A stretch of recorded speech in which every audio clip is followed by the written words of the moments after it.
നടന്നു നീങ്ങുകയാണ് തിരുമേനി. അല്പം കാട് നിറഞ്ഞ സ്ഥലത്തെത്തിയപ്പോൾ ഒരു ഏണിക്കരച്ചിലിന്റെ ശബ്ദം. തങ്ങൾ ചുറ്റും നോക്കി. അപ്പോഴതാ ഒരു മലമേടൻ കിടന്നുറങ്ങുന്നു. തന്റെ അരികിൽ വലയിലകപ്പെട്ടൊരു മാൻപീട. ആ മാൻപീട തങ്ങളെ കണ്ടതോടെ കരിച്ചലിന്റെ ശബ്ദം കൂട്ടാൻ തുടങ്ങി. കണ്ണുനീരൊലിപ്പിച്ചുകൊണ്ട് മാൻ നബിയോട് പറഞ്ഞു, നബിയെ, ഞാൻ പ്രസവിച്ച 3 ദിവസമേ ആയിട്ടുള്ളൂ. മക്കൾക്ക് ഭക്ഷണം തേടി വന്നതാണ്. തങ്ങൾ എന്നെ രക്ഷപ്പെടുത്തിയാലും.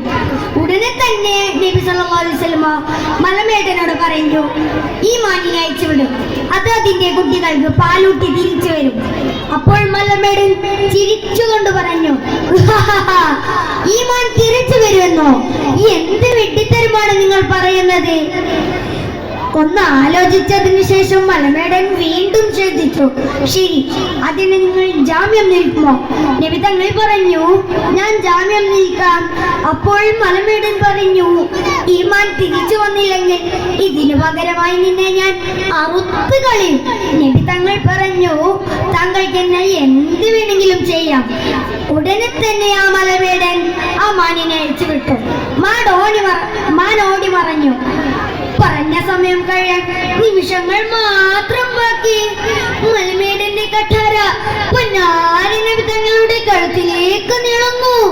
അപ്പോഴതാ പൊടിപടലങ്ങൾ പറത്തി. ആ മാൻ പോയി തിരിച്ചെത്തി. മലമേടൻ അമ്പരന്നു പോയി. എന്തൊരു അത്ഭുതമാണിത്! ഉടനെ തന്നെ ആ മലമേടൻ നബി തങ്ങളോട് ചോദിച്ചു, താങ്കൾ ആരാണ്? നബി തങ്ങൾ പറഞ്ഞു, ഞാനാണ് അന്ത്യപ്രവാചകൻ മുഹമ്മദ് നബി സല്ലല്ലാഹു അലൈഹി വസല്ലം.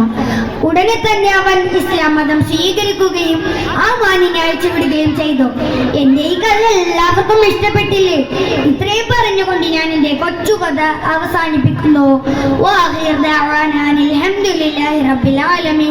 അസ്സലാമു അലൈക്കും വറഹ്മത്തുള്ളാഹി.